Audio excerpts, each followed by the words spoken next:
আবু ধাবির তীব্র গরমে লিটন দাস তাওহিদ হৃদয়রা ব্যাটিং করলেন বুক চিতিয়ে, গড়ে তুললেন দুর্দান্ত জুটি। টাইগার কাপ্তান লিটন দাস দাপুটে ব্যাটিংয়ে পূরণ করলেন আইসিসি স্বীকৃত ক্রিকেটে 19,000 রানের গণ্ডি। মাহমুদুল্লাহ রিয়াদকে টপকে 20 ওভারি ফরম্যাটে লিটনই এখন বাংলাদেশের দ্বিতীয় সর্বোচ্চ রানের মালিক। লিটন তাওহিদের ব্যাটে বাংলাদেশ পেল দিশা, দাপুটে জয়ে এশিয়া কাপে এলো শুভ সূচনা। এদিন হংকংয়ের দেয়া 144 রানের জবাবে ব্যাট করতে নেমে তেমন সুবিধা করতে পারেননি দুই টাইগার ওপেনার পারভেজ ইমন ও তানজিদ তামিম। ইনিংসের তৃতীয় ওভারেই বড় শট খেলতে গিয়ে ক্যাচ তুলে দেন ইমন। 14 বলে 2-4-1 ছক্কায় 19 রান করে বিদায় নেন তিনি।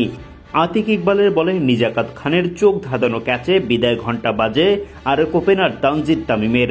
18 বল খেলে এক বাউন্ডারিতে তিনি করেন 14 রান।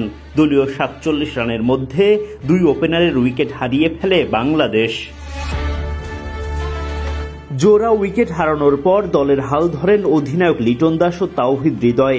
দুই প্রান্ত থেকে সমানতালে রান তুলতে থাকেন তারা। তাদের জুটি পেরিয়ে যায় অর্ধশতক।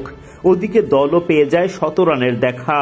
ক্রমেই জয়ের দিকে এগিয়ে যেতে থাকে বাংলাদেশ। অধিনায়ক লিটন তুলে নেন 50। হৃদয়ও দারুণ সঙ্গ দিতে থাকেন অধিনায়ককে। সব মিলিয়ে বড় জয় নিয়েই মাঠ ছাড়ে বাংলাদেশ।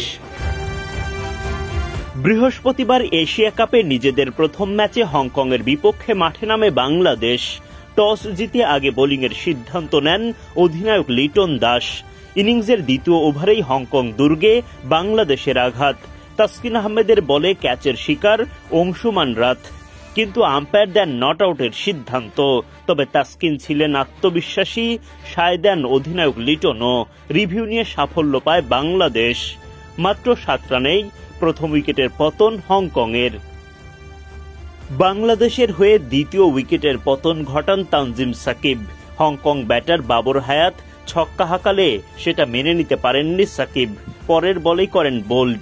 উদযাপনে দেখান প্রতিশোধের আগ্রাসন। 12 বলে 14 রান করে ফিরে যান হায়াত।